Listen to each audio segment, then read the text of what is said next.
You're listening to Investigation Insiders by Integris Intelligence. Hello again, everyone. Welcome to another episode of Investigation Insiders. This is Forhad. I hope you are all well and safe. We're actually recording this episode on the Monday before Thanksgiving. So I wanted to quickly take this opportunity to thank everyone for your support of both our show and our company. We could not be where we are today without you all. So thank you all very much. I'm happy to say we have another amazing guest today, John Devito, the special agent in charge of the ATF here in New York. Thanks for joining us today, John. How are you doing? I'm doing very well, buddy. How you doing? I'm doing fantastic. So John and I actually met through our mutual friend and industry superstar, Rich Kendall. Thanks again, Rich, for the connection. John, I guess what I was hoping we could start with for those that do not know you in our audience is just a broad overview of yourself. Well, nothing really spectacular. I was born and raised in a small town in Anniston, Alabama, by a single Southern mother. Uh, from there, I moved to Northern Virginia and attended high school and college in that area. I went to a small military school called Virginia Military Institute, as well as James Madison University, both located there in the Virginia area. Upon graduation from college, I immediately began working for the Bureau of Alcohol, Tobacco, and Firearms, and I've been there for the last 27 years. I have a wife and two daughters, 12-year-old twins. They pretty much take up all the rest of my time when I'm not here at work. Well, you know what? I just learned two things about you that we have in common. First, we were both raised by uh, women. My dad passed away unfortunately when we were pretty young, and my mother raised us until she passed away not too long ago. And we both have a set of twins. I have boys, and you have girls. So just interesting, kind of learning more about that. Which So are easier? what's that? Boys, which are easier, boys or girls? Well, you know what? I have four boys. Boy. From what I hear, boys seem to be a little bit easier, but that's all based on the individuals, I guess. Absolutely. They're well worth it though, both boys and girls. So Definitely, definitely. So the ATF, right? It's a yep. smaller agency and not as well known as some the FBI and Secret Service and everyone else. Can you give our audience an overview of the organization and what its overall mission is? Uh, Basically, ATF was derived from a tax agency. They're originally part of the IRS, created back during the gangster days. And our job was to, regulate the alcohol and tobacco industries at first, because there's a great deal of taxes that are imposed on those type of vice things. And as the prevalence of the violence within the gangster community became more prevalent, we became, taking over the 1934 National Firearms Act, which is those are like the short sawed-off shotguns, machine guns, and such. And as the agency continued to progress, in 1972, we became a standalone agency, same year as DEA was actually founded. And our job right now is to enforce the federal firearms, arson, and explosives laws here in the United States. We also are duly responsible for regulating the firearms and explosive industry here in America. So, in addition to our criminal investigators who go out there every single day and risk their lives to try to prevent gun violence and the trafficking of firearms to the criminal element, we also have industry operations investigators who go out there and work with our industry partners to make sure that our federal firearms licensees as well as explosives licensees are abiding by ATF rules and United States rules and regulations in accordance with those industries. So we're very, very unique in that capacity. Yeah, sure. I mean, especially considering some of the discussions around weapons here in the U.S. But you already mentioned where you grew up. How'd you end up like joining the ATF? Is there a story behind that, or is that a pretty just It's actually a kind of a sad story. February 8th, 1990, I lost my mother during a violent gun interaction with an individual, and she was shot and killed. During that same instance, I myself was shot multiple times, and wow. that was in 1990 in a small town in Alabama, of course, where I grew up. And from that point forward, I sort of kind of just decided that I was going to do something with my life. By 1995, I'd already graduated high school, I was in college, and I was performing an internship for ATF because I decided that's the agency I was going to work for. And I've been there ever since. So I tell people all the time that, for the past 33 years, all I've known is gun violence. Wow. I'll tell you what, of all the stories I've heard in terms of how people ended up um, where they ended up, that has to be one of the most like closest to home. So, I'm sorry to hear that about your mom. I'm sorry that obviously you were shot as well, but in a way, the world has benefited through your good work with the ATF. So thank you for that. So. I guess like many other agencies consider New York to be like the prominent or the most prominent office. I'm not sure if that's true with the ATF, and how does it feel to be like, especially if you're from a small town, you still live in a somewhat small town, so but to be the SAC of the agency here in New York. Well, to address the first part of the question, we have divisions all across this country that are doing great work and have dedicated professionals that are risking it all to, make their community safer. So I would never ever say that one office is more prominent than the other. There are definitely bigger divisions in ATF with more personnel than there are in New York. Yeah, Our border states, we dump a lot of resources down there because of the risks to those communities by the cartels and stuff like that. New York is a medium-sized office, but I think it's got a, uh, a much larger footprint when it comes to the political angle. And as someone told me when I first got assigned here, that anything that happens in New York automatically becomes national news simply because of the media market in this area.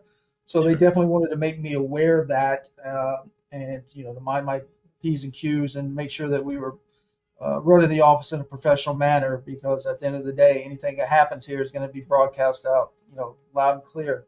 I will say that, my director has told me specifically that, New York, LA are pretty much the kind of the offices that he keeps an eye on the most, because again, the politics that occur here, the interactions with our peers and the media market, anything that happens could either be good or bad. So he's always very cognizant of what's going on in New York and LA. How does it feel for me? I mean, again, I grew up in a small town in Anniston, Alabama. I was the epitome of white trash. My mother was poor. She'd always been poor, and she was going to remain poor. We lived in Section 8 housing in the Norwood projects for a time. So now seeing how my life has progressed, and here I am at the pinnacle of my career, basically representing ATF in this, with all my peers and partners from, the FBI is just phenomenal in this city. DEA, I believe they have the largest offices in the nation for both their agencies. So it makes me feel very, very proud. It's also kind of intimidating, but I learned long ago that if you act like you're intimidated, then people will try to intimidate you. Sure. So I try to do my very best to bring my game up to the level of my peers. And every single day I go to work trying to do better than I did the previous day, because it is a responsibility to serve as the SAC in New York here. And work with the men and women of ATF that have been here for many years, and to be an outsider into that political game. But I've heard that throughout my entire career. When I first got assigned to, when I went from my street time as an agent in Miami, where I spent about 16 years working with some phenomenal investigators and working some great cases. And then I got reassigned to Washington, D.C. And, the first thing all the the street agents tell you hey, it's different here than what you're used to.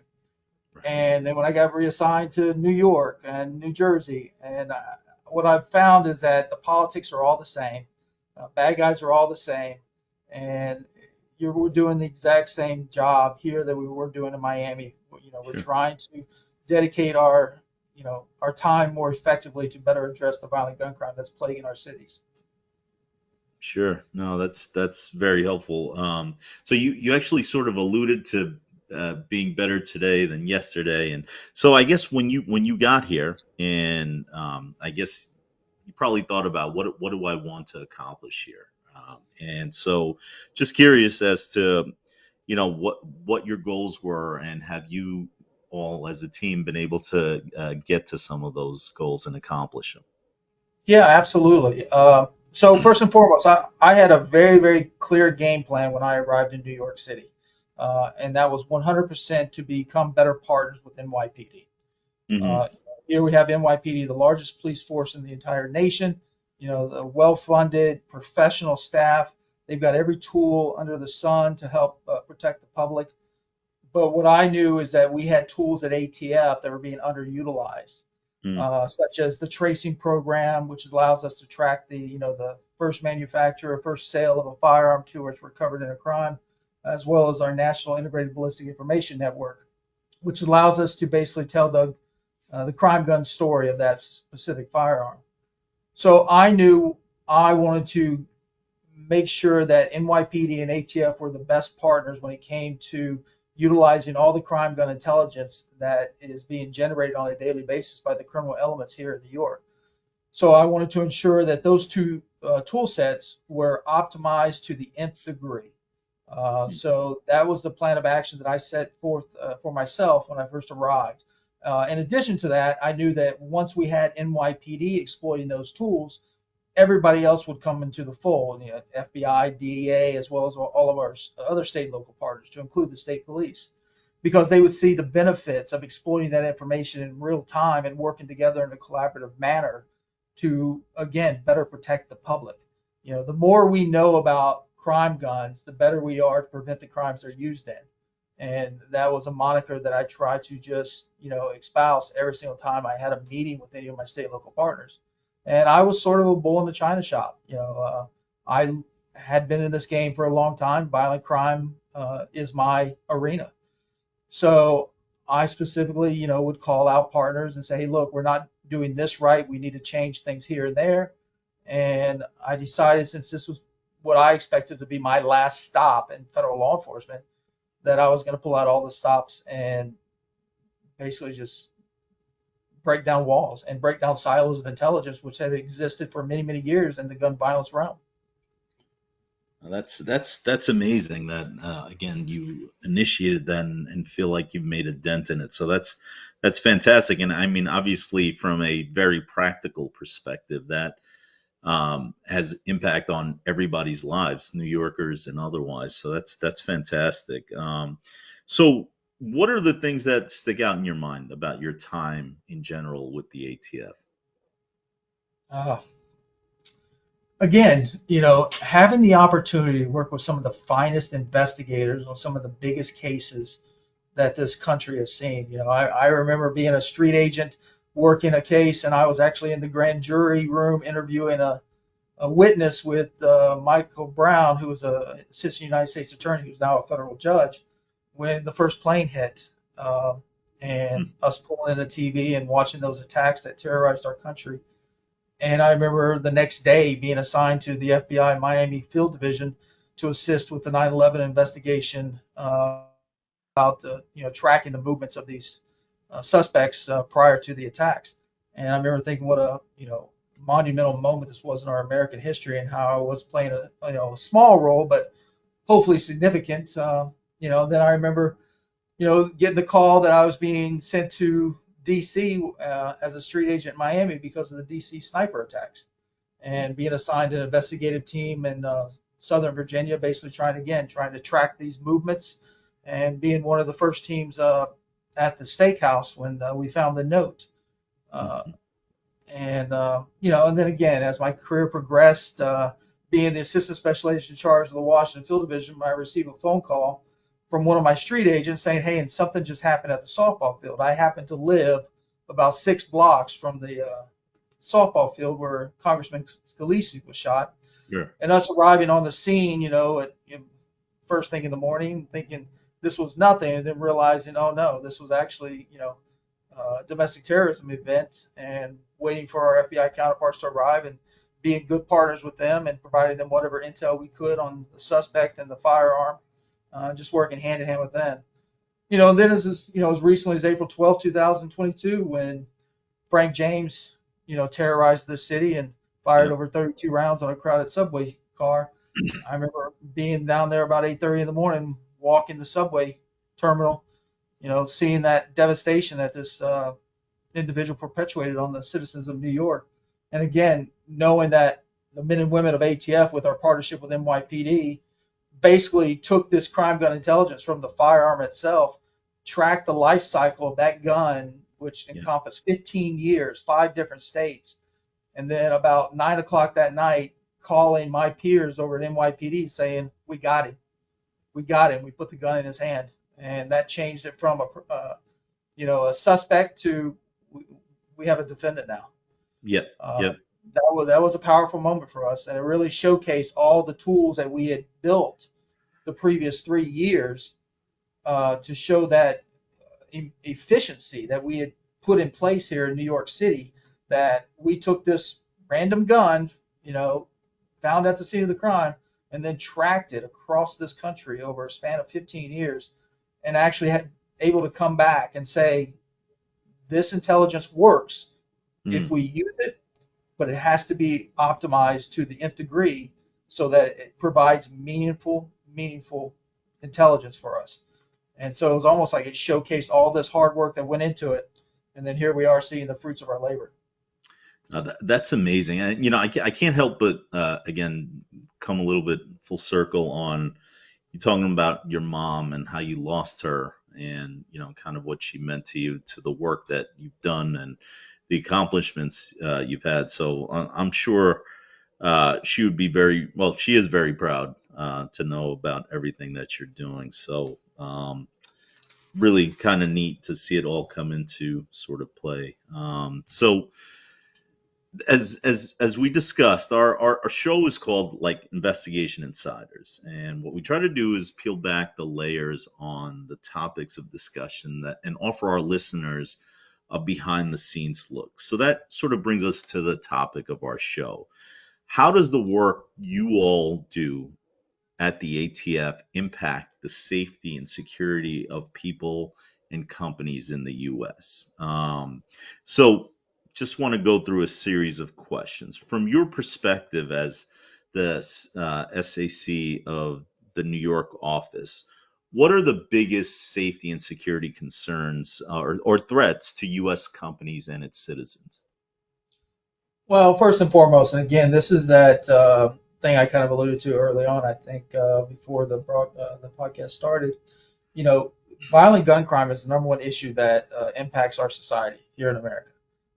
It doesn't get the narrative that, say, terrorism does, drug overdoses, but when you consider the fact that 48,830 people were killed in 2021, I think 2022 is 48,217. And 2021, by the way, was the most violent year in American history. If we want to look at stats, there's been 1.2 million people killed in all American wars since the Revolutionary Wars. 1.2 million, phenomenal figure. There's been 1.5 million people killed by gun violence in the last 50 years. Okay, gun violence is the number one issue that's affecting our economy, our world, our communities, everything. And yet we do not have a unified strategy to address it here in the U.S. People don't realize the number of guns that are already out there, and we have an estimate of about 475 million. But even that, we don't know if that's an accurate accounting, because less than 30% of the firearms manufacturers actually provide the data that they're supposed to. Right. And that number is ever changing. And then you got another 16 million added to the economy every single year just in new guns made. another 6 million imported every single year. So the number of guns out there in this country are staggering. And ATF does not have an issue with firearms ownership. Our job is simply to prevent firearms ending up in the hands of criminals who are going to utilize that to terrorize our communities. And when the shootings are going up considerably every single year, 4,000 people have been killed by mass shootings in the last 8 years. Right. How many more school shootings do we have to have before we start working together and collaborating in a real-time manner on a consistent basis to better address these threats? Because we've looked at this as a battle of attrition. We're simply going to arrest our way out of this problem. And my philosophy and ATF's philosophy is that no, what we've got to do is take our minimal resources or limited resources and more effectively apply them to the problem. So what that means to me in ATF and my work with my partners is let's utilize all this intelligence that we have at our disposal. So I want to take the intelligence from FBI, DEA, my state and local partners, and overlay that with everything ATF knows about the crime guns. And let's find that small percentage of the criminal element, that 1%. These are the trigger pullers. These are the people out there in the community every single day that are pulling the trigger and terrorizing these communities. And then let's figure out, while we're simultaneously figuring out who the trigger puller is, let's figure out who the traffickers are who are providing the means by which those individuals can wage war in our communities. Yeah. So if we simultaneously attack the trafficking and the trigger pullers, we're going to have a much larger impact on the violent crime problem that's affecting our country. So as far as the companies and everything like that participate and listen to your podcast, I would tell them to, one, invest in their communities around them, because your workforce needs to feel safe where they're going every single day to perform their duties. And we simply don't do enough of that in this country, in my opinion. We have to have, I said the other day with the governor that, I've said this a long time, is that, hey, look, we need a whole of government approach to addressing gun violence. That means federal, state, and local law enforcement working hand in hand together. But as I continue to grow and learn more about this, this mission, we need a whole of New York approach to this. I want my community leaders, my faith leaders, the business leaders in those communities working hand in hand to address problems that law enforcement can't. Law enforcement has a set of tools that we can deploy to address the problem. But at a certain point, if the problem doesn't, solicit those type of reactions, law enforcement is kind of, hamstrung. But if the community and the faith leaders can then bridge that gap, now we have a whole of New York philosophy when it comes to addressing gun violence. So for those business leaders out there, I would wholeheartedly suggest that you reinvest in your communities that surround your employees, because a safe and happy community are going to turn around and be better employees for you. So it's reinvesting in your communities. Yeah, I think that's a really, really great point. So like, I guess with that, like you talked about a lot there, right? In terms of there's a lot. We could probably have a single show on 5 things that you just said right there. But when you look at the effect of, let's just say a company and investing in the community, when you're trying to assess the effectiveness of what they're doing, how do you do that? How do you assess what you're doing currently, what more you could be doing, and what the impact of those things are? But what would you say to that? I'm not a big fan of stats. I think statistical manipulation can, alter the credibility of stats in a lot of ways. While it can be like a guide. My philosophy is to continually ask questions. And if I go to work every single day, which is kind of like how I address it with my staff, every day I go to work and I say, what can we do better? What can we do different? And if we're constantly asking ourselves, rather than resting on what we did yesterday and the effectiveness, I think we continue to grow and evolve. So every single day, hey, look, we formed a great partnership with this agency. Okay, who's next? Right. Okay, what more can we do with that agency? What did we discover about some of the tools that have been stuck in a closet, and how can we better deploy those and exploit them to do something different? So my thing is always ask what next, Sure.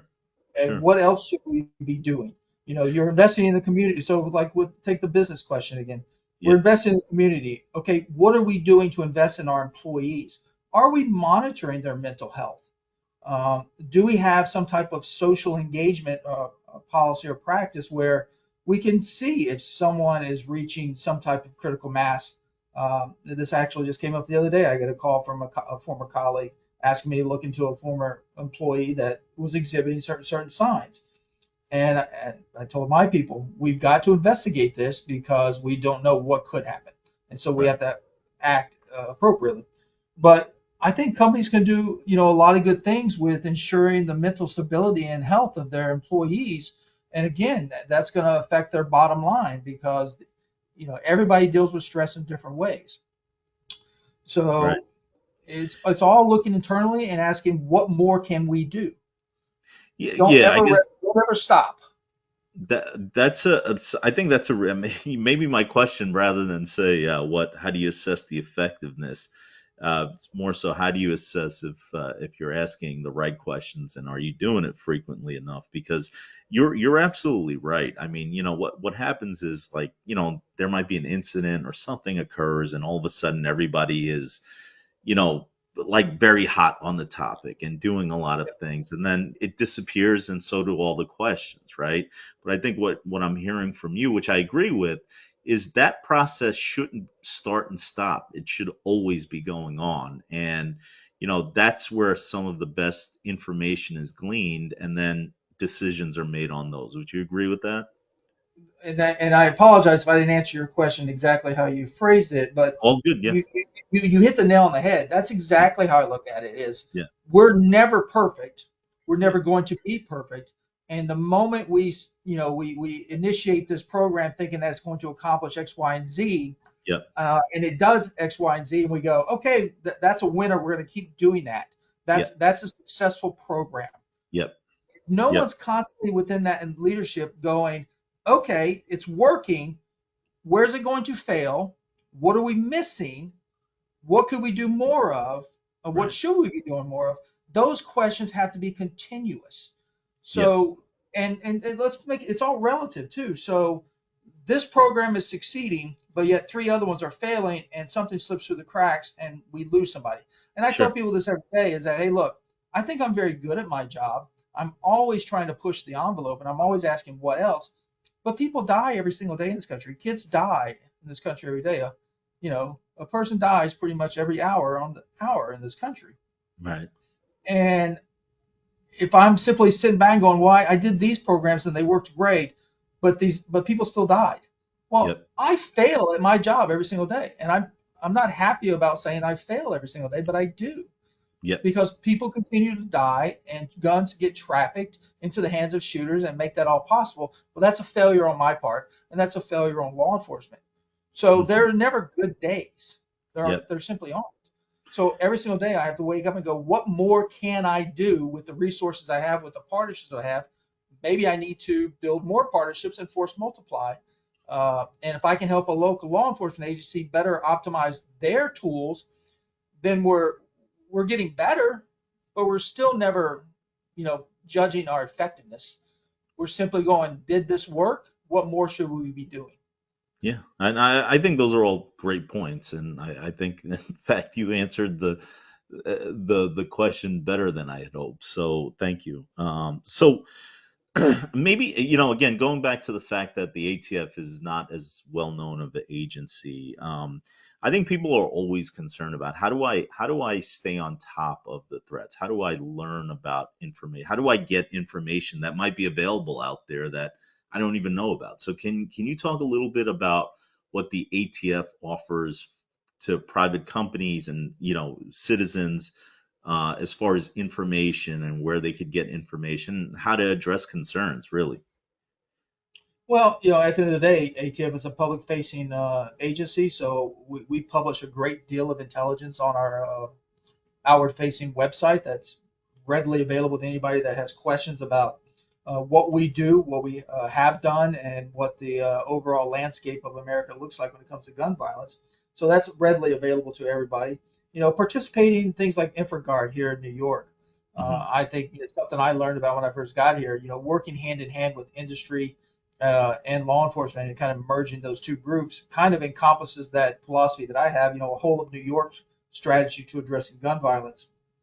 I'd like to see ATF more involved in that, and I'm working every single day to be more a part of it and to broadcast out to the public, what the real threat to Americans are, which is gun violence. So that is a dilemma that I face on a daily basis. I deploy one of the best public information officers here in New York, Amanda Hay, a former Marine who goes at this like a Marine, and she's out there every single day trying to put me in front of people so that I can answer these questions that they might have. We gave a great presentation the other night at the Harvard Club with the YPO organization, and I go into every single one of those, like you just said. No one knows what ATF is. No one knows what ATF does. No one knows what the true threat is. And then I go in there and do my very best to educate them. And then when I tell them, when you walk out of here, I want you to utilize your power and influence within your area of responsibility to educate your peers. Again, get them involved in regenerating their communities that surround their businesses. Get more engaged with the violent crime problem that's plaguing our populations that fall below the socioeconomic platform. These are all good things, and the only way you can accomplish that is by being educated on the issues. So this is probably one of the hardest things for law enforcement, especially federal law enforcement, to deal with, is kind of broadcasting out what we do, how we do it, and what the real threat is, because we're so focused 100% on stopping the criminal activities that we simply kind of forget over here. Is like, oh, simultaneous to this, I need to be talking about what we're doing. And I can't say too much because it's ongoing proceedings. There's intelligence that can't be broadcast out. It's a dilemma that we're doing our very best to try to overcome and to be more transparent. But again, every day I go, what more could we be doing? Is there another group we can talk to? Can we set up a meeting with this group? Because I've told people I'll talk to anybody. We had a meeting with a producer from Law and Order the other day who wanted to know about gun violence. So we brought him in, and we completely blew his mind on gun violence. Right. And my thing was, I'm doing this because I'd like to see a show like Law and Order talk about the real issues and how law enforcement tries to tackle them. Sure. Yeah, you know what? FBI is very good at. They're very good on their outward-facing, public face to educate the community. I want to be more like FBI in that regard. Sure. I'll tell you one thing that's interesting as I listen to you about this is, again, your focus on the community, your focus on the people. Really, I mean, that's who you serve, right? You serve like the people, the community, to keep all of us safe and secure and out of harm's way and all that sort of stuff. I love the fact that you're talking about that. That's one of the interesting things about like our show. It started out as one thing and it's sort of morphed into other things. And I love getting folks like yourself out there talking. I mean, you're doing the work every day, right? This is not a secondhand account of what's going on. And the fact that you are, again, because like some of like stories like this, maybe for depending on what the platform is, may not be sensational enough. They may be considered boring, but this is the important stuff that I think needs to get out there so that people also realize that, what law enforcement agents like yourself are really working on making things better, and maybe not what people see on TV and other places. You know what I mean? So I appreciate you addressing all those sorts of things. So last question I have for you is there a story that just to stay on that like community theme and how important it is for you to not only safeguard the community, but how much you want to work with the community? Is there a story or an anecdote that comes to mind from the work you've done over the past, 20 plus years with the ATF that just sticks out in your mind, like of a situation where it may have started as adversarial, but ended up as being, like a feel-good story? Actually, I have the perfect one. I've told many people this, that when I first arrived in New York, again, my strategy was to become the best partner I could with NYPD, and working with that phenomenal organization, and their rich culture and history is just astounding. And again, being a poor white trash kid from Alabama, how could I possibly uh, how could I possibly impress these professionals? And I'll be honest with you, it was a tough go. Very early on, I was trying to explain my expertise in the gun violence realm, and my knowledge and prior experience running the NIBIN program and the trace and trafficking programs for ATF, and it did not go over very well with NYPD. Mm-hmm. Uh, and I basically walked away licking my wounds and basically saying I screwed this up. I got too cocky. Um, but then again, I wake up the next day and go, okay, what next? And I continued working towards that. I continued building partnerships and trying to bring people into my thought process and explain and justify why I was asking us to change things. And that process continued slowly but surely, and we won people over, I think.